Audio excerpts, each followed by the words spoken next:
Hello students. Last lecture 'ਚ ਆਪਾਂ ਪੜ੍ਹਿਆ ਸੀ ਸਰਫੇਸ ਕੈਮਿਸਟਰੀ ਚੈਪਟਰ। ਅੱਜ ਆਪਾਂ ਸਰਫੇਸ ਕੈਮਿਸਟਰੀ ਹੀ ਅੱਗੇ ਕੰਟੀਨਿਊ ਕਰਾਂਗੇ। ਪਿਛਲੇ ਲੈਕਚਰ 'ਚ ਆਪਾਂ ਪੜ੍ਹਿਆ ਸੀ ਸਰਫੇਸ ਕੈਮਿਸਟਰੀ ਦੇ ਐਡਜ਼ੋਰਪਸ਼ਨ ਵਾਲੇ ਪੋਰਸ਼ਨ ਨੂੰ, ਤੇ ਐਡਜ਼ੋਰਪਸ਼ਨ 'ਚ ਆਪਾਂ ਪੜ੍ਹਿਆ ਸੀ definition of adsorption, desorption, occlusion, absorption, positive adsorption, negative adsorption, delta S of adsorption is negative, delta H of adsorption is negative, delta G of adsorption is negative। ਇਹ ਆਪਾਂ ਲਾਸਟ ਲੈਕਚਰ 'ਚ ਪੜ੍ਹ ਚੁੱਕੇ ਹਾਂ। ਠੀਕ ਹੈ ਜੀ। ਤੇ ਇਸ ਲੈਕਚਰ 'ਚ ਆਪਾਂ ਅੱਗੇ ਕੰਟੀਨਿਊ ਕਰਾਂਗੇ। ਤੇ ਅੱਜ ਦਾ ਆਪਣਾ ਟੌਪਿਕ ਹੈ, ਅੱਜ ਆਪਾਂ ਕੋਸ਼ਿਸ਼ ਕਰਾਂਗੇ ਕਿ ਐਡਜ਼ੋਰਪਸ਼ਨ ਵਾਲਾ ਹਿੱਸਾ ਆਪਾਂ ਖਤਮ ਕਰ ਦਈਏ ਅੱਜ। ਠੀਕ ਹੈ, ਤੇ ਚਲੋ ਫਿਰ ਆਪਾਂ ਸਟਾਰਟ ਕਰਦੇ ਹਾਂ ਅਗਲਾ ਹਿੱਸਾ। ठीक है, एडजॉर्प्शन अज खत्म करने की कोशिश करांगे।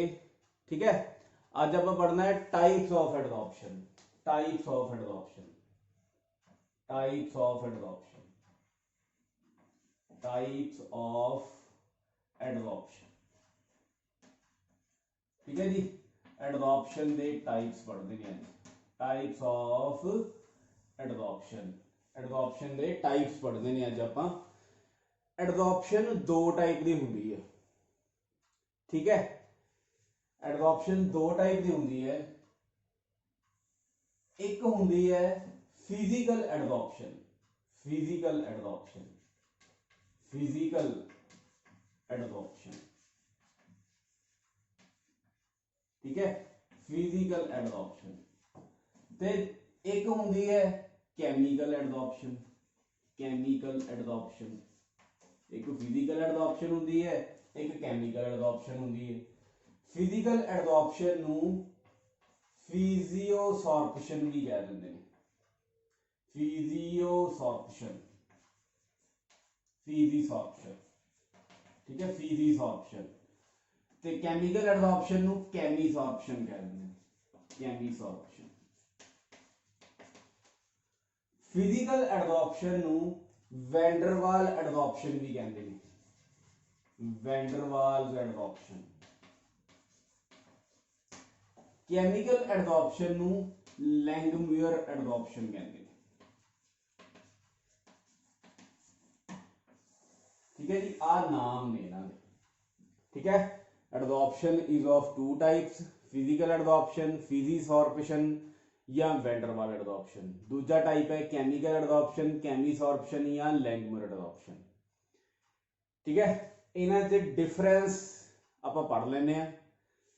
फिजिकल एडजॉर्प्शन है जिहड़ा, जिवें कि नाम ही है वैंडरवाल फोर्सेस, वैंडरवाल एडजॉर्प्शन। मतलब फिजिकल एडजॉर्प्शन च जिहड़े फोर्सेस इन्वॉल्व हुंदे ने they are weak van der Waals forces. ठीक है, फिजिकल एडजॉर्प्शन च जिहड़े फोर्सेस हुंदे ने they are weak van der Waals forces. Chemical adsorption च जिहड़े फोर्सेस इन्वॉल्व हुंदे ने, नाम ही कैमिकल, मतलब उत्थे कैमिकल बॉन्ड बनता है, स्ट्रॉन्ग फोर्सेस ने, कोवलेंट फोर्सेस। ठीक है, थोड़ा यार डिटेल च पढ़ने की कोशिश करते हैं। ठीक है, आप बाकी नाम नोट कर लो, मैं सिर्फ ऊपर वाला नाम रह देना, फिजिकल एडजॉर्प्शन ते कैमिकल एडजॉर्प्शन। ठीक है जी, डिफरेंस आप इन्हां दा स्टडी करना है। जिहड़ा जिवें कि मैं दस्सिया फिजिकल एडजॉर्प्शन है जिहड़ा, ਇਹਦੇ ਚ फर्स्ट पॉइंट ਦਾ ਇਹੀ ਲਿਖਾਂਗੇ ਕਿ forces involved are weak van der Waals forces. ਜਿਹੜੇ फोर्सेस ਨੇ ਉਹ ਕੀ ਨੇ? It involve weak van der Waals forces, it involve weak van der Waals forces of interaction. इधर इट इन्वॉल्व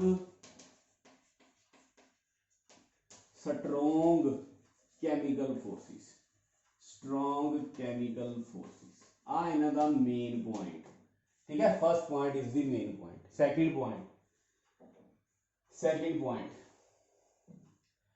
फिजिकल एडजॉर्प्शन है जिहड़ा, फिजिकल एडजॉर्प्शन है जिहड़ा, it is multilayered, it is multilayered. Physical adsorption is multilayered, multilayered मतलब पूरा लिख लेना तुसीं। Physical adsorption is multi layered. क्यों मल्टी लेयर्ड का मतलब ये है कि जिवें आ अपना एडजॉर्बेंट है, सॉलिड सरफेस है, आ एडजॉर्बेट है, ਇਹਦੀ ਇੱਕ ਲੇਅਰ ਲੱਗ ਗਈ, ਇੱਥੇ ਜਿਹੜੇ ਫੋਰਸਿਸ ਨੇ ਉਹ ਕੀ ਨੇ, ਵੀਕ ਵੈਂਡਰਵਾਲ ਫੋਰਸਿਸ ਨੇ, ਠੀਕ ਹੈ। ਦੂਜੀ ਲੇਅਰ ਲੱਗ ਗਈ, ਤੀਜੀ ਲੇਅਰ ਲੱਗ ਗਈ, ਚੌਥੀ ਲੇਅਰ ਲੱਗ ਗਈ।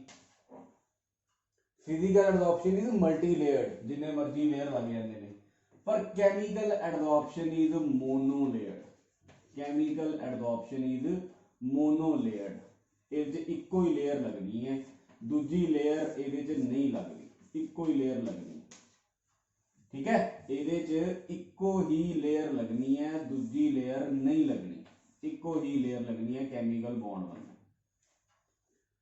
पर सीबीएसई जो क्वेश्चन डिफरेंस नहीं आएगा, डिफरेंस जो पॉइंट वाई बना देंगे, जिमें कि why physical adsorption is multi layered, why chemical adsorption is mono layered, तो रीजन लभदे आ। देखो फिजिकल एडजॉर्प्शन च किहड़े फोर्सिस ने, वैंडरवाल फोर्सिस, ध्यान नाल सुनना। Physical adsorption is multi layered because it involve van der Waals forces which are non-specific, which are non-specific, van der Waals forces are non-specific, van der Waals forces खास नहीं होंगे, हरेक चीज च हो सकते हैं, जिवें कि आ सॉलिड सरफेस से, दोबारा डायग्राम बना लेना, जिवें कि आ सॉलिड सरफेस है, ठीक है, आ एडजॉर्बेट है, इन्हां च किहड़े फोर्सिस इन्वॉल्वड ने, वैन डर वाल। दूजा मॉलिक्यूल आएगा, ये भी किहड़े फोर्सिस इन्वॉल्व होंगे, वैन डर वाल। दूजी लेयर लग गई, तीजी लेयर लग जाएगी, चौथी लग जाएगी, क्यों, क्योंकि van der Waals forces are non specific, सब सारियां लेयर्स ला देंगे, ठीक है। पर केमिकल एडजॉर्प्शन मोनो लेयर्ड है, क्यों, क्योंकि ये बनता है कैमिकल बॉन्ड, ते chemical forces are specific, chemical जिहड़े बॉन्ड ने वो खास होंदे ने, खास चीज़ां च ही बनते हैं, ठीक है। ये हुण दूजी लेयर क्यों नहीं लग सकती, क्योंकि जे इन्हां च बॉन्ड बनना है, ये बॉन्ड बनना है, तो जरूरी थोड़ा भी ये उत्ते बैठ के बनना, पहले ही बनया हुंदा, ये इत्थे ही बॉन्ड बनया, क्योंकि ये स्पैसिफिक है, आ सॉलिड ते आ इहदा एडजॉर्बेट स्पैसिफिक है, ये कोई मर्जी है, क्योंकि van der Waals forces are non specific but chemical forces are specific. ये क्वेश्चन नंबर 1 बन गया तुहाडा, इहनूं नोट कर लो,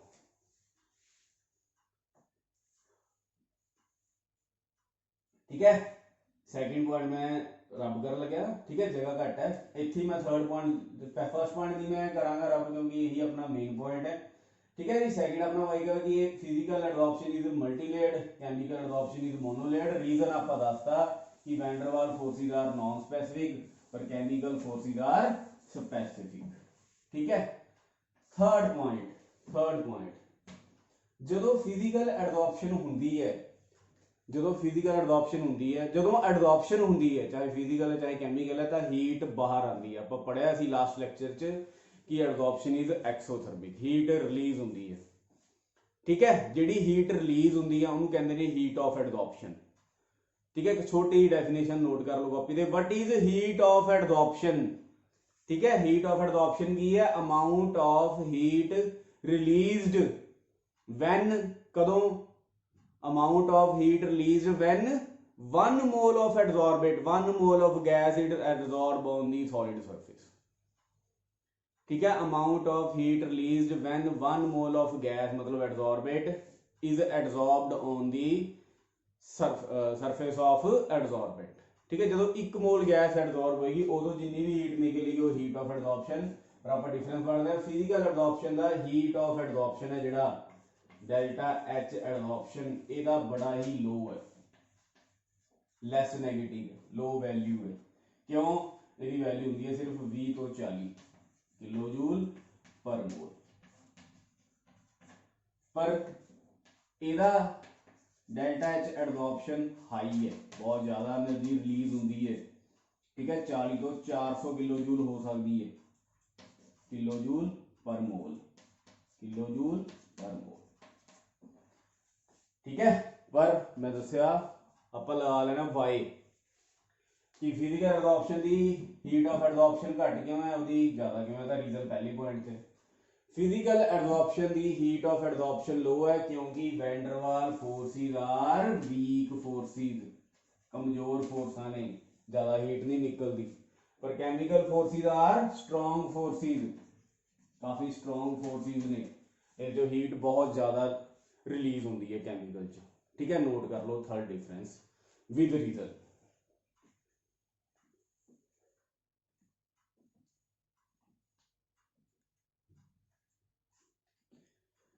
ठीक है जी, नेक्स्ट पॉइंट, फोर्थ पॉइंट पे आ गए अपन।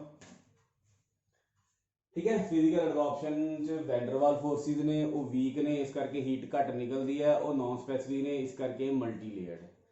ठीक है, फिजिकल एडजॉर्प्शन है जिहड़ा, फिजिकल एडजॉर्प्शन है जिहड़ा, इनू एक्टिवेशन एनर्जी नहीं चाहिए। ये compound formation, no compound formation, ये कोई नवा कंपाउंड नहीं बनता, नो कंपाउंड फॉर्मेशन, ये फिजिकल प्रोसेस है, नो कंपाउंड फॉर्मेशन। ये की होएगा कंपाउंड फॉर्मेशन होएगा, कोई नवा प्रोडक्ट केमिकल प्रोसेस है, ये होएगा कंपाउंड फॉर्मेशन। ठीक है, मतलब इनू एक्टिवेशन एनर्जी नहीं चाहिए, no need of activation energy, symbol की थी ई, इनू एक्टिवेशन एनर्जी चाहिए है, इट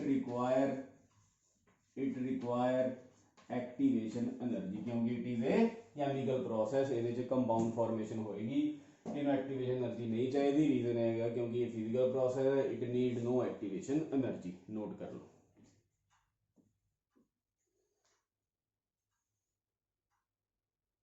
ठीक है जी, 5 पॉइंट आप पढ़ लें।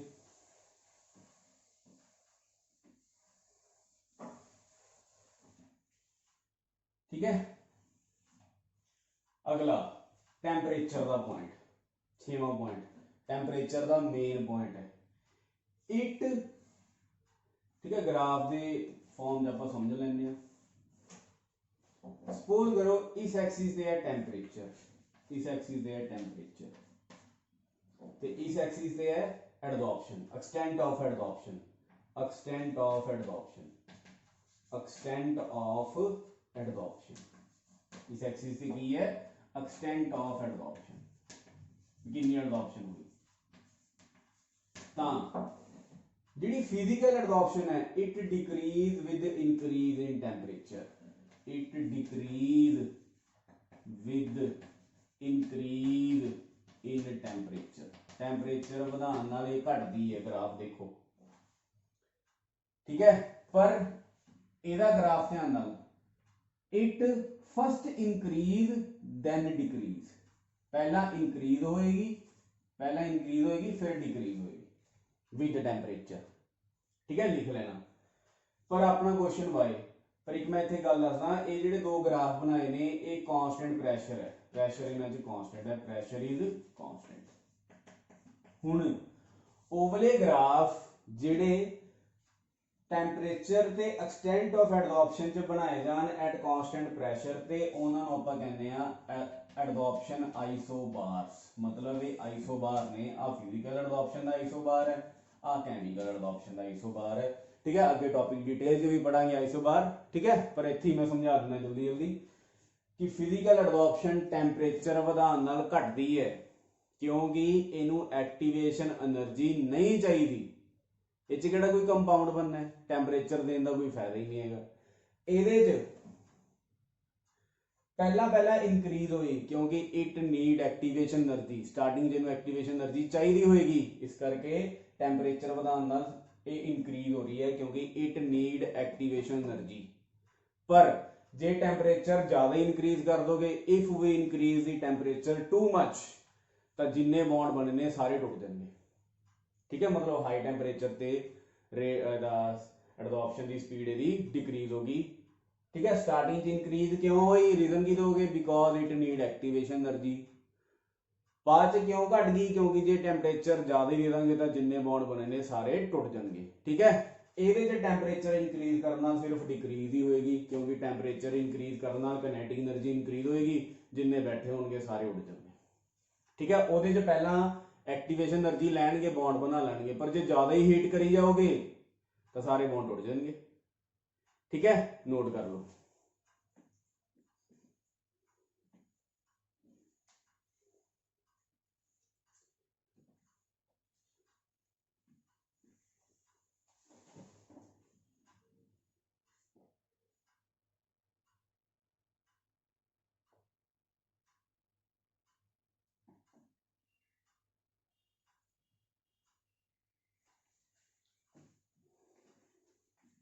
ठीक है जी, ਇਹਦਾ हो गया ना जी डिफरेंस। ठीक है, ਹੁਣ कई बुक्स वाले ने ਜਿਹੜੇ ਉਹ 2 ਪੁਆਇੰਟ डिफरेंस बना के दे ਦਿੰਦੇ ਨੇ, पर ਆਪਾਂ ਉਹਨਾਂ ਨੂੰ ਕਹਿ ਸਕਦੇ ਹਾਂ ਇਹਨਾਂ ਦੀਆਂ ਸਿਮਿਲੈਰਿਟੀਜ਼। ਕੀ ਸਿਮਿਲੈਰਿਟੀਜ਼ ਨੇ? ਸਿਮਿਲੈਰਿਟੀਜ਼ ਇਹ ਨੇ ਕਿ it increase with increase in surface area, Jinnah surface area ज़्यादा उन्नी एडजॉर्प्शन ज़्यादा। इधर भी सेम यही पॉइंट है, it also increase with increase in surface area, it also increase with increase in surface area, with increase in surface area. ठीक है, it increase with increase in pressure, it increase with increase in pressure. इधर भी it increase with increase in pressure बढ़ाने वाले भी बढ़ेगी।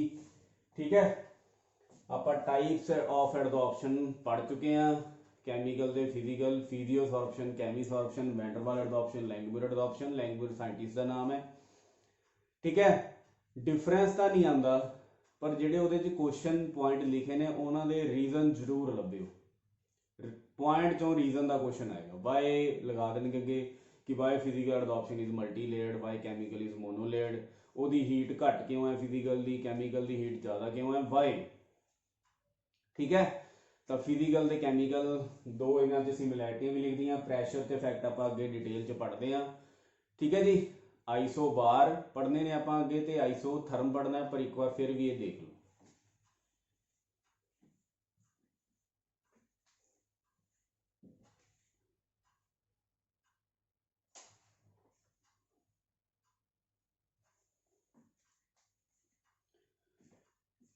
ठीक है जी, हुण एक बार आप फिर ट्राई कर लें अपना एडजॉर्प्शन आइसोबार। ठीक है, एडजॉर्प्शन आइसोबार टॉपिक है, adsorption isobar, adsorption isobar. Iso मतलब कांस्टेंट, बार मतलब प्रेशर, मतलब प्रेशर की है जी कांस्टेंट। ग्राफ बनाना है। ठीक है, graph between extent of adsorption, extent of adsorption. ठीक है, एक्सटेंट ऑफ एडजॉर्प्शन लिख देंगे ने x by m. Graph between extent of adsorption x by m में दसदा की है, the graph between extent of adsorption and temperature at constant pressure. Pressure की है जी कांस्टेंट। ठीक है, उन्होंने एक्स की है तो एम की है। सपोज करो आ जिहड़ा सॉलिड सरफेस है एडजॉर्बेंट, एडजॉर्बेंट, एडजॉर्बेंट। ठीक है, तो उत्ते गैस आके बैठी है एडजॉर्बेट,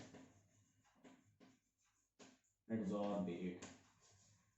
ठीक है, तो मास ऑफ एडजॉर्बेंट भी कितना एडजॉर्बेंट लिया उसका मास, उन्होंने सिंबल दे देंगे ने m. Mass of adsorbate, mass of adsorbate इन्होंने सिंबल दे देंगे ने एक्स। मतलब एक्स की है एडजॉर्बेट का मास तो एम की है एडजॉर्बेंट का मास। ठीक है, डेफिनेशन नोट कर लो। ठीक है, मैं तो थोड़ा रब कर देना, एक्स पता लग गया ना एडजॉर्बेट का मास, तो एम की है एडजॉर्बेंट का मास। ठीक है बच्चों, हुण मैं ग्राफ प्लॉट करदा, पिछे आप कर ही लिया वैसे। आप आ जिहड़ा ग्राफ है ये टेंपरेचर, इधर प्रेशर की है ये कांस्टेंट, ਤੇ ਇੱਧਰ ਕੀ ਹੈ ਐਕਸਟੈਂਟ ਆਫ ਐਡਜ਼ੋਰਪਸ਼ਨ। x ਕੀ ਹੈ मैं लिखता ਉੱਥੇ लिखना ਤੁਸੀਂ भी x ਕੀ ਹੈ मास ऑफ एडजॉर्बेंट ਤੇ m ਕੀ ਹੈ मास ऑफ एडजॉर्बेंट ਤੇ ਆਹ ਗ੍ਰਾਫ ਕਿਹਦਾ ਹੈ ਫਿਜ਼ੀਕਲ ਐਡਜ਼ੋਰਪਸ਼ਨ ਦਾ। फिजिकल एडजॉर्प्शन का एक ग्राफ है, ठीक है। Physical adsorption it decrease with increase in temperature because it do not require activation energy. इन्हों एक्टिवेशन एनर्जी नहीं चाहिए, एवं लिखोगे उत्थे, ठीक है। फिजिकल एडजॉर्प्शन का देख लो ध्यान नाल, एक घटेगी टैंपरेचर बढ़ाने नाल क्योंकि इन्हें एक्टिवेशन एनर्जी नहीं चाहिए, ठीक है। It decrease with increase in temperature because it does not require activation energy. पर कैमिकल एडजॉर्प्शन है जी, इधर टैंपरेचर इधर वही अपने को x/m फर्स्ट इंक्रीज होगी फिर डिक्रीज प्रैशर की ये कांस्टेंट। इट फर्स्ट इंक्रीज एक केमिकल एडजॉर्प्शन है, केमिसॉर्प्शन है मतलब, ठीक है। लिख दोगे अपने आप कि it first increase with increase in temperature because it require activation energy but if we increase the temperature too much, ठीक है, extent of chemical adsorption decrease क्योंकि at high temperature bond start breaking, ठीक है। ये adsorption isobar वाला topic है, ये CBSE का पेट क्वेश्चन है कि why adsorption isobar is different for physical and chemical adsorption। different क्यों ने, shape different क्यों है, लिख दोगे। physical adsorption ਨੂੰ activation energy नहीं चाहिए, ये फर्स्ट इंक्रीज होगी क्योंकि इट रिक्वायर एक्टिवेशन एनर्जी पर विद टाइम ये डिक्रीज हो जाएगी जो ज़्यादा ही टैंपरेचर दे दोगे, ठीक है, तो जिन्ने बॉन्ड बने ने सारे टुट जाएंगे, इस करके वो हाई टैंपरेचर से डिक्रीज हो जाएगी, ठीक है। नोट कर लो,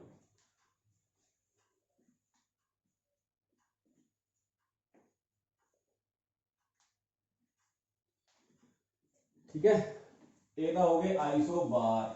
हुण अपना अगला टॉपिक है एडजॉर्प्शन आइसोथर्म, आइसोथर्म, ठीक है। समझ गए होगे, मतलब इन्हां च टैंपरेचर ही रखना है कांस्टेंट, ठीक है। हुण एडजॉर्प्शन आइसोथर्म पहला सिलेबस च दो हुंदे सी, ठीक है। एक हुंदा सी फ्रुंडलिच एडजॉर्प्शन आइसोथर्म, फ्रुंडलिच एडजॉर्प्शन आइसोथर्म, ये तो हुण भी है। फ्रुंडलिच एक साइंटिस्ट का नाम है, ठीक है। ते दूजा हुंदा सी लैंगमुयर एडजॉर्प्शन आइसोथर्म, जिहड़ा नाम पिछे आया सी लैंगमुयर।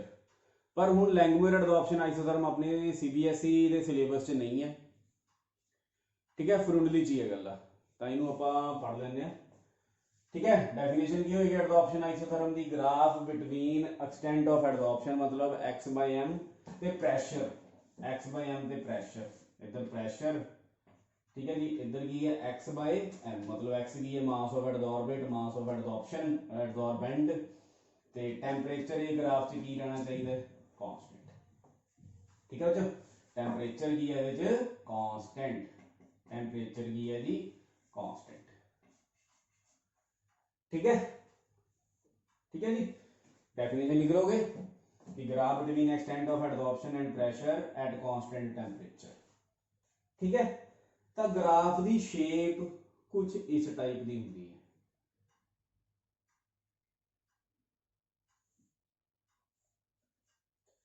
ठीक है। जे तुसीं इहनूं ध्यान नाल देखो तो हाई प्रैशर है, काफ़ी हाई प्रैशर है। हाई प्रैशर ते लाइन एवं सीधी है भी हाई प्रैशर ते, ठीक है, हाई प्रैशर ते एक्सटेंट ऑफ एडजॉर्प्शन टैंपरेचर ते डिपेंड नहीं करता, मतलब पावर की नहीं है, जीरो दिख रहा है ना, मतलब एवं लाइन है कांस्टेंट वाली, जिन्ना मर्जी प्रैशर बढ़ा लो हाई, ठीक है। हाई दे जाके लाइन मतलब इस तो बाद इस प्रैशर तो बाद फर्क ही नहीं पै रहा, कांस्टेंट ही चली जा रहा है। पर लो प्रैशर ते सीधी लाइन डायरैक्टली प्रोपोर्शनल वाली, मतलब at low pressure extent of adsorption है जिहड़ा उहदी पावर कितनी है 1, at high pressure extent of adsorption जिहड़ा वो प्रैशर ते इंडिपेंडेंट हो गया, मतलब पावर कितनी होगी 0, ठीक है। ये 3 पॉइंट मैं इत्थे लिख लेना। At low pressure x by m is proportional to p raised to power 1। x by m constant ला देना k, p की पावर कितनी आ गई 1। ठीक है, लो प्रैशर ते डायरेक्टली प्रोपोर्शनल है, लो प्रैशर ते डायरेक्टली प्रोपोर्शनल है। ठीक है, क्यों समझण लई तुसी देसी एग्जांपल कि शुरू च सारा सरफेस खाली है। ठीक है, प्रैशर कोई आगे बैठा ही नहीं है, तो शुरू च सारा सरफेस खाली है तो एकदम आगे बैठ गए सारे, मतलब लो प्रैशर ते डायरेक्टली प्रोपोर्शनल। पर जो सारा सरफेस भर गया, हुण जिन्ना मर्जी प्रैशर वधा लो, उन्होंने उठना तो है नहीं, अगले नूं वेट करनी पेगी कि उदों कोई बैठे तो मैं उठे तो मैं बैठा। ठीक है, शुरू च डायरेक्टली प्रोपोर्शनल क्यों है, क्योंकि सारा सरफेस खाली होंदा है, मॉलिक्यूल बड़ी जल्दी जल्दी बैठने की कोशिश करते हैं।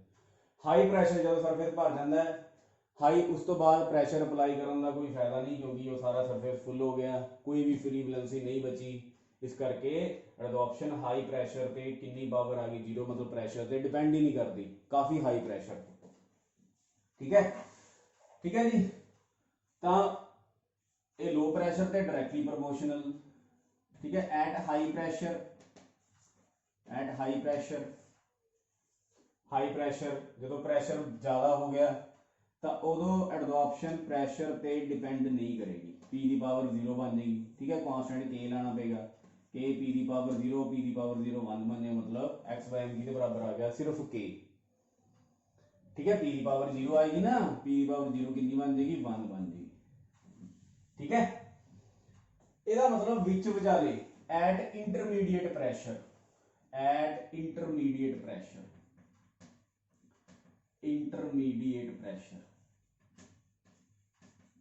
विच विचाले एट इंटरमीडिएट प्रैशर। हुण देखो लो प्रैशर ते पावर कितनी है 1, हाई प्रैशर ते पावर कितनी है 0, मतलब विच विचाले कितनी पावर होएगी 0 तो वड्डी होएगी पर 1 तो छोटी होएगी, 1 तो छोटी होएगी 0 तो वड्डी होएगी, मतलब इंटरमीडिएट पे इत्थे लिख देना मैं x by m is proportional to p की पावर 1 by n फ्रैक्शन। ठीक है, फ्रैक्शन 0.2 0.3 0.4। ठीक है, मतलब x by m is equal to constant के आ जाएगा p की पावर 1 by n। ठीक है जी, नोट कर लो ध्यान।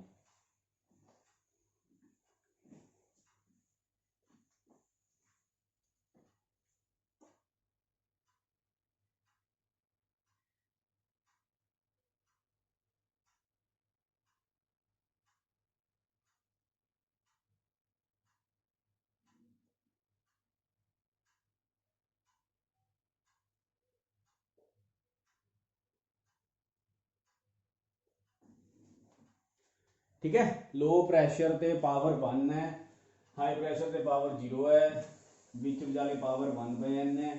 आ जी इक्वेशन इनू अगे चलाने, दोनों साइडों के लॉग लै लें, log x by m is equal to log के, इतने प्रोडक्ट है तो प्लस आ जाएगा, तो लॉग लेंगे हो प्लस, पावर अगे आ जाएगी 1 by n log p। ठीक है, तो ग्राफ प्लॉट करो। ठीक है, इन मैं रब कर देना, सपोज करो आ मेरा y एक्सिस है, y is equal to 1 by n है जी मेरी slope m, log p x axis है, आ मेरी इंटरसेप्ट है, मतलब ग्राफ कुछ इस टाइप का बनेगा। y एक्सिस से की है जी log x by m, x axis से की है जी log p। ठीक है, ठीक है, सपोज करो ये ग्राफ इथों स्टार्ट हो रहा है, इसकी स्लोप कितनी है 1 by n फ्रैक्शन, ते आ जिहड़ा हिस्सा है, ठीक है, आ हिस्सा पूरा इथों लैके आ हिस्से मैं की कहांगा इंटरसेप्ट मेरी log k। देख लो ध्यान नाल, ये भी इंपॉर्टेंट है काफी। ठीक है, पर इजी है, नोट कर लो।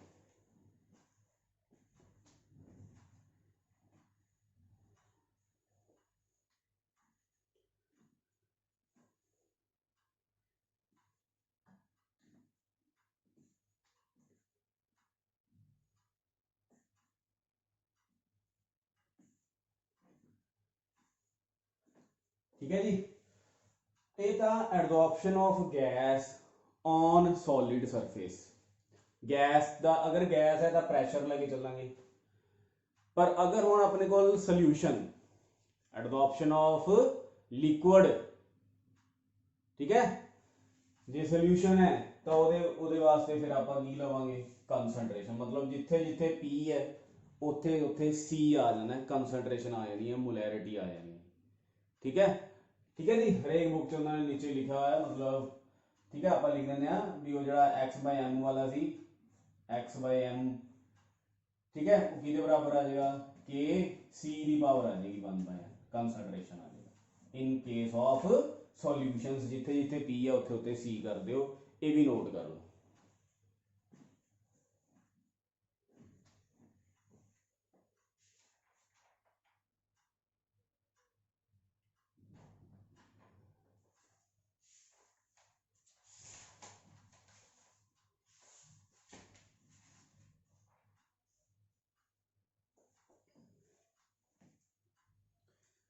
ठीक है जी। हुण अगे अपने को दो टॉपिक रह गए बस, वो भी आप जल्दी जल्दी पढ़ लेंगे। एक तो रह गया फैक्टर्स अफेक्टिंग एडजॉर्प्शन, ते दूजा अपने को रह गया एप्लीकेशन ऑफ एडजॉर्प्शन। ठीक है जी। Factors affecting adsorption, factors affecting adsorption, factor affecting adsorption. Adsorption नूं किहड़े-किहड़े फैक्टर अफेक्ट करते हैं। ठीक है जी। इत्थे मैं लिख लेना रिएक्शन की सी, gas plus solid adsorbent, solid adsorbent उत्थे इक्विलिब्रियम आ जाता है। ठीक है, गैस है जी सॉलिड नाल चिपक जाती, gas adsorb on solid, adsorb on solid adsorbent. ठीक है, what are the factors affecting? सब तो पहला factor surface area, surface area, जितना ज्यादा सरफेस एरिया उतना ज्यादा एडजॉर्प्शन। पीछे पढ़िया more is the surface area more is the adsorption. ठीक है, ठीक है जी। इस करके powder charcoal is a very good adsorbent, powder. ठीक है, why powder charcoal is very good adsorbent? क्योंकि पाउडर करता है मतलब ਉਹਦਾ सरफेस एरिया इंक्रीज हो गया, इस करके वो बहुत ही वधिया एडजॉर्बेंट है। ठीक है, ਜਿਹੜੀ गैस मास्क ਆਪਾਂ यूज करते हैं ਉਹਨਾਂ 'ਚ एडजॉर्बेंट की ਕਿਹੜਾ ਹੁੰਦਾ है? Charcoal, powder charcoal. ठीक है, दूजा एक्टिवेशन ऑफ एडजॉर्बेंट। हुण आ की चक्कर है, activation of adsorbent, activation of adsorbent, activation of adsorbent. ठीक है, एक्टिवेशन का की मतलब है? एक्टिवेशन का यह मतलब है, सपोज करो चारकोल है, पाउडर चारकोल है। ठीक है, चारकोल जो तुसी यूज करना है एज ए एडजॉर्बेंट, ठीक है, मैं एक बार यूज किया powder charcoal as a adsorbent, मैं एक बार यूज किया। ठीक है, तो दूजी बारी अगर मैं यूज करना है उन्होंने, तो ਉਹਦੇ ਉੱਤੇ जिवें आ कोई एडजॉर्बेंट है, ਇਹਦੇ ਉੱਤੇ आ एडजॉर्बेट है। जे मैं इनू यूज करना है दोबारा, एक बार मैं यूज कर लिया, दोबारा यूज करना है, तो जिहड़ी गैस उपर बैठी है इनू मैनू उड़ाना पेगा उत्ते, ताकि ये दोबारा रीयूज कर सका मैं इनू। समझे? इनू कहते हैं एक्टिवेशन, भी जिहड़ा एडजॉर्बेंट तुसी यूज करना है, ठीक है, ਉਹਦੀ ਇੱਕ ਵਾਰੀ यूज करने तो पहला की करनी है? ਡੀਸऑप्शन, भी ਉਹਦੇ ਤੇ पहले जिहड़ी गैस बैठी है ਉਹਨੂੰ उड़ाओ उत्तों। समझे? हुण एक्टिवेशन किवें करदे हो?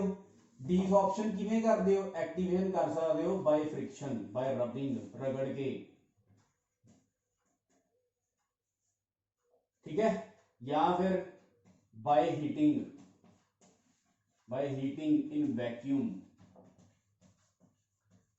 ठीक है, क्योंकि ਡੀਸऑप्शन पिछले लैक्चर च देखो, ਡੀਸऑप्शन वास्ते टैंपरेचर इंक्रीज करो, हीट करो, ते प्रैशर डिक्रीज करो। जिहड़ा चारकोल है, चारकोल है, इनू मैं हीट करदा 1273 कैलविन ते लो प्रैशर ते हाई टैंपरेचर ते लो प्रैशर, ये बन जाता है एक्टिवेटेड चारकोल। ये बन जाता है एक्टिवेटेड चारकोल। समझे? ठीक है, नोट कर लो।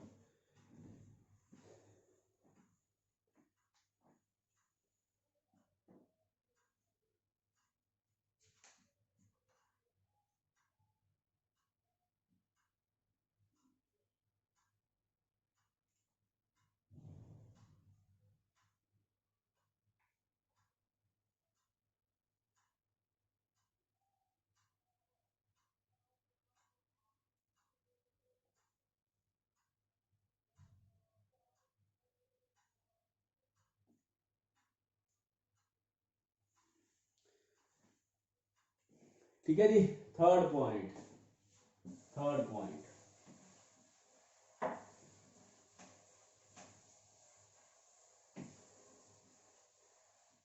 ठीक है, effect of pressure. Pressure Lee Chatelier principal ये कहता है कि जे प्रेशर इंक्रीज करोगे तो रिएक्शन उधर जाएगी, केड़ा रिएक्शन फेवर होएगा, जिधर less number of gas moles, इधर less number of gas moles. पढ़िया हुआ है ना +1 ली चैटलियर प्रिंसिपल ये कहता है कि जे प्रेशर इंक्रीज करोगे तो रिएक्शन उधर शिफ्ट होएगा जिधर लेस नंबर ऑफ गैस मोल ने, जे उल्टा करोगे डिक्रीज करोगे तो जिधर मोर नंबर ऑफ गैस मोल्स ने। ठीक है, ठीक है जी, ये तो चलो पता ही है। हुण सपोज करो, ठीक है, ली चैटलियर आप रिवाइज कर ले, इधर गैस है, गैस है ना इधर, मतलब इधर गैस के मोल्स हैगे, इधर गैस के मोल नहीं है क्योंकि गैस सॉलिड नाल चिपक गई, एक चीज बन गई वो, उधर गैस के मोल्स नहीं है, मतलब इधर less number of gas moles ने।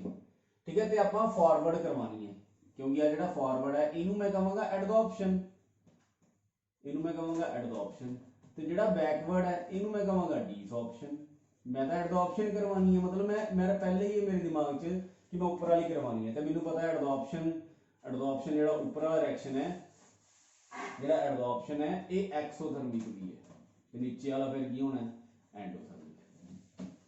मैं ऊपर वाला करवाना है, फॉरवर्ड जाना है, लेस नंबर ऑफ गैस मोल वाली साइड जाना है, इसका मतलब प्रेशर मैनू की करना पेगा increase at high pressure, at high pressure.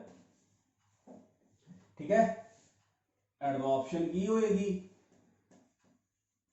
ठीक है, मतलब adsorption is directly proportional to pressure, rate of adsorption is directly proportional to pressure. पर कदों तक पीछे पढ़िया वो प्रेशर वाला इफेक्ट थी जेड़ा कि ग्राफ इधर प्रेशर है, स्कोर करो इधर x/m है फ्रूडलिच वाला, पर ये इंक्रीज तो हो रही है पर किसी खास प्रेशर तक, इस तो बाद आ प्रेशर, इस तो बाद कोई फर्क नहीं पै रहा, इनू कहते हैं सैचुरेशन प्रेशर।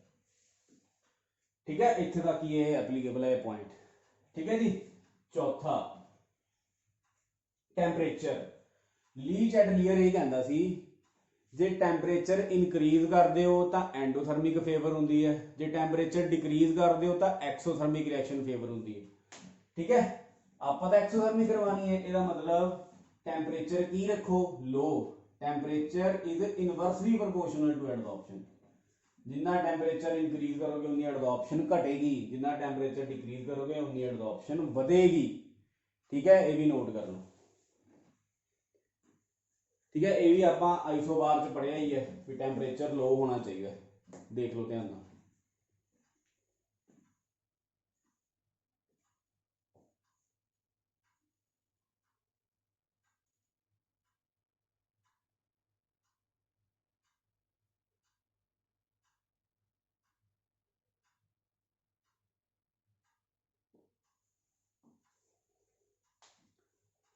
ठीक है, लास्ट पॉइंट है, लास्ट पॉइंट है ਇਹਦਾ पंजवां पॉइंट फैक्टर फैक्टिंग ਦਾ, ਉਹ है नेचर ऑफ एडजॉर्बेट। जी गैस उपर आके बैठ रही है ਉਹਦਾ की है, ਉਹਦਾ की रोल है, nature of adsorbate, nature of adsorbate. जी गैस बैठ रही है, सपोज करो गैस बैठ रही है मीथेन, ਇਹਦਾ क्रिटिकल टैंपरेचर, क्रिटिकल टैंपरेचर, ठीक है, +1 पढ़िया सी क्रिटिकल टैंपरेचर वो होंदा है द टैंपरेचर कि अगर तुसी गैस नूं लिक्विड च कन्वर्ट करना है तो क्रिटिकल टैंपरेचर तो नीचे पहला उस गैस का टैंपरेचर लेके आना पेगा, ठीक है। फिर ਉਹਦੇ ਤੇ ਪ੍ਰੈਸ਼ਰ ਅਪਲਾਈ ਕਰਕੇ ਤੁਸੀਂ ਉਹਨੂੰ ਲਿਕੁਇਡ ਬਣਾ ਸਕਦੇ ਹੋ, ठीक है। मीथेन का क्रिटिकल टैंपरेचर है 190 केल्विन, ठीक है। CO2 का क्रिटिकल टैंपरेचर है 304 केल्विन, ठीक है जी। उस तो बाद अमोनिया का क्रिटिकल टैंपरेचर है near about 400 kelvin, 406 kelvin. SO2 का क्रिटिकल टैंपरेचर है 430 केल्विन, ठीक है। तो जिन्ना ज्यादा क्रिटिकल टैंपरेचर TC की हो रहा है, इधरों इधर जाते हुए टैंपरेचर की हो रहा है इंक्रीज, ਇਹਦਾ मतलब एडजॉर्प्शन भी की होएगी इंक्रीज, एडजॉर्प्शन भी की होएगी इंक्रीज, क्योंकि जिन्ना ज्यादा क्रिटिकल टैंपरेचर पढ़ा +1 च स्टेट्स ऑफ मैटर च कि जिदा क्रिटिकल टैंपरेचर ज्यादा है ਉਹਨੂੰ लिक्विड बनाना सौखा है, क्योंकि जिन्ना किसी गैस का क्रिटिकल टैंपरेचर ज्यादा उन्नी ਉਹਦੇ ਚ वैंडरवाल फोर्स ज्यादा, मतलब इधर इधर जाते हुए क्रिटिकल टैंपरेचर इंक्रीज हो रहा है, ਇਹਦਾ मतलब वैंडरवाल फोर्स भी इंक्रीज हो रही है, ਇਹਦਾ मतलब एडजॉर्प्शन भी इंक्रीज हो रही है, ਇਹਦਾ मतलब लिक्विफिकेशन भी इंक्रीज हो रही है, ईज ऑफ लिक्विफिकेशन भी इंक्रीज हो रही है, ease of liquefaction also increase. मतलब जिहड़ी गैस नूं आसानी नाल लिक्विड बनाया जा सकता है, ਇਹਦਾ मतलब ਉਹਦੀ ही एडजॉर्प्शन ज़्यादा होएगी, ठीक है। नोट कर लो ये भी पॉइंट,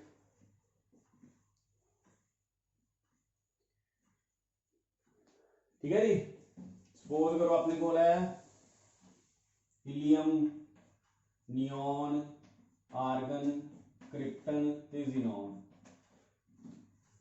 किसी एडजॉर्प्शन ज्यादा है जिहदे वैंडरवाल फोर्स ज्यादा है, ते वैंडरवाल फोर्स डिपेंड करती है साइज ते, ठीक है।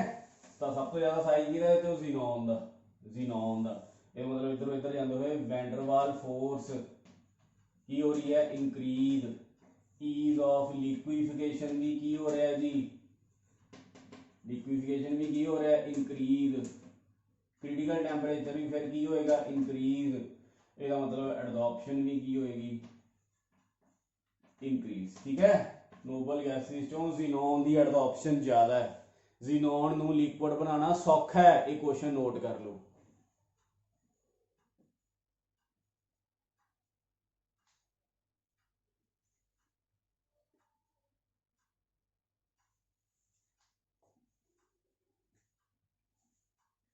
ठीक है। लास्ट है अपना एप्लीकेशन ऑफ एडजॉर्बेंट, एडजॉर्प्शन में application, last topic application of adsorption, application of adsorption, adsorption the application of adsorption, ठीक है। लास्ट टॉपिक है अपना, तो पहली एप्लीकेशन, ठीक है। जिहड़े वर्कर कोल माइनस च काम करते हैं, थले जाना पैंदा है, कोल माइनस च CO कार्बन मोनोऑक्साइड एक पॉइजनस गैस उत्थे हुंदी है, ठीक है। तो उन्होंने एडजॉर्ब करने लई वो मास्क ला के जाते हैं, तो उस मास्क च की हुंदा है एक्टिवेटेड चारकोल, ये पहली एप्लीकेशन कि जिहड़ा एडजॉर्प्शन वाला कित्थे यूज होया, वो मास्क के अंदर जिहड़ा एक्टिवेटेड चारकोल भर दिंदे ने, वो पॉइजनस गैसिज नूं की कर लैंदा है, एडजॉर्ब कर लैंदा, ठीक है। दूजा जिहड़ा जदों शुगर बनती है, ठीक है, चीनी, तुसीं उहदे क्रिस्टल देखोगे प्योर वाइट कलर के हुंदे ने, पर अगर तुसीं फैक्ट्री च जाके देखो उत्थे बहुत ही मैला जिहा कलर हुंदा है, उत्थे भी एनीमल चारकोल वो पा दिंदे ने विच सोल्यूशन दे, शुगर कैन सोल्यूशन च, ठीक है, ਉਹਦੇ ਚ ਪਾ ਦਿੰਦੇ ਨੇ ਐਨੀਮਲ ਚਾਰਕੋਲ, ਉਹ ਸਾਰੀਆਂ ਇੰਪਿਓਰਿਟੀਜ਼ ਨੂੰ, ਕਲਰਡ ਇੰਪਿਓਰਿਟੀਜ਼ ਨੂੰ ਐਡਜ਼ੌਰਬ ਕਰ ਲੈਂਦਾ ਹੈ, ਰਿਜ਼ਲਟਿੰਗ ਜਿਹੜਾ ਸ਼ੂਗਰ ਸੋਲਿਊਸ਼ਨ ਹੁੰਦਾ ਪਿਓਰ ਵਾਈਟ ਤੇ ਉਹਦੇ ਵਾਈਟ ਕ੍ਰਿਸਟਲ ਬਣਦੇ ਨੇ। ਦੂਜੀ ਐਪਲੀਕੇਸ਼ਨ, ਠੀਕ ਹੈ। ਤੀਜੀ ਐਪਲੀਕੇਸ਼ਨ, ਸਪੋਜ਼ ਕਰੋ ਆਪਾਂ ਕਿਸੇ ਕੰਟੇਨਰ 'ਚ ਵੈਕਿਊਮ ਕ੍ਰੀਏਟ ਕੀਤਾ ਹੋਇਆ, ਠੀਕ ਹੈ ਜੀ। ਇੱਥੇ ਮੈਂ ਵੈਕਿਊਮ ਬਣਾਇਆ, ਅੰਦਰ ਪ੍ਰੈਸ਼ਰ 0 ਕੀਤਾ ਹੋਇਆ, ਪਰ ਆ ਜਿਹੜੇ ਸਾਈਡਾਂ ਨੇ ਇਹਨਾਂ ਤੋਂ ਗੈਸ ਅੰਦਰ ਆ ਸਕਦੀ ਹੈ, ਤਾਂ ਇਹਨਾਂ ਸਾਈਡਾਂ ਤੇ ਆਪਾਂ ਲਾ ਦਿੰਦੇ ਆ ਐਕਟੀਵੇਟਿਡ ਚਾਰਕੋਲ। ਕਿਉਂ? ਕਿਉਂਕਿ ਉਹ ਗੈਸਾਂ ਨੂੰ ਕੀ ਕਰ ਲੇਗਾ, ਐਬਜ਼ੌਰਬ, ਮਤਲਬ ਵੈਕਿਊਮ ਨੂੰ ਪ੍ਰੀਜ਼ਰਵ ਕਰਨ 'ਚ ਵੀ ਐਡਜ਼ੌਰਪਸ਼ਨ ਯੂਜ਼ ਹੁੰਦਾ ਹੈ, ਠੀਕ ਹੈ।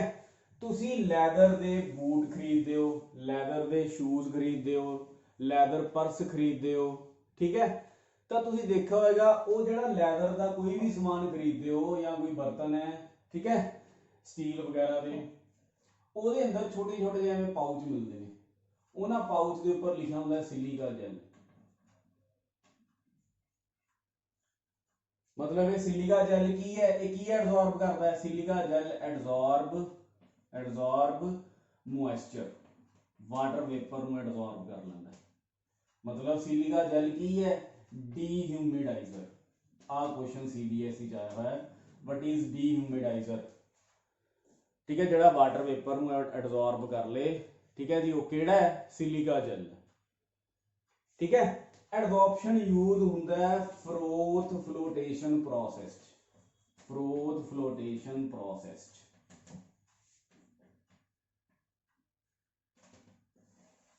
ठीक है। ये तुसी नहीं सुनिया, ठीक है। एप्लीकेशन तुसी एडजॉर्प्शन दे पढ़ो, क्योंकि सीबीएसई च एवें क्वेश्चन आ जाता है, how adsorption is useful in preserving vacuum, ठीक है जी। मतलब बड़े सारे एडजॉर्प्शन दे एप्लीकेशन ने, बुक चो पढ़ो। आ जिहड़ा फ्रोथ फ्लोटेशन प्रोसेस है, ये अपना नैक्सट चैप्टर है, जिहड़ा एनसीईआरटी बुक च 6वां चैप्टर है मैटलर्जी वाला, उत्थे डिटेल च पढ़ांगे। इसलिए मैं फिलहाल ये फ्रोथ फ्लोटेशन जी किवें एप्लीकेबल है, मतलब समझ ही उदों आएगा, इसलिए उदों ही करवाया जाएगा। पर ये क्वेश्चन भी बहुत इंपॉर्टेंट है, how adsorption is applicable in froth flotation process, पर ये नैक्सट चैप्टर च आपां डन कर लांगे, तुसीं इन्ने नोट कर लो।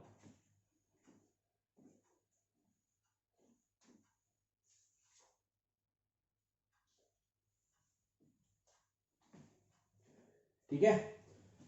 होर भी एप्लीकेशंस ने बड़े सारे, जिवें कि पिछे आपां पढ़िया नोबल गैसिस वाला क्वेश्चन, मतलब नोबल गैसिस नूं सैपरेट करन च भी एडजॉर्प्शन एप्लीकेबल है, बुक चो रीड करना इस ते, ठीक है। बहुत जिनोन है, मतलब जल्दी एडजॉर्ब हो जाएगा, जल्दी सैपरेट हो जाएगा, ठीक है। उस तो बाद एडजॉर्प्शन यूज होंदा है कैटालिसिस च। इस चैप्टर का अगला हिस्सा कैटालिस्ट ही है, मतलब how adsorption is applicable in heterogeneous catalysis, heterogeneous catalysis च किवें एप्लीकेबल है, ठीक है। फ्रोथ फ्लोटेशन प्रोसेस च किवें एप्लीकेबल है,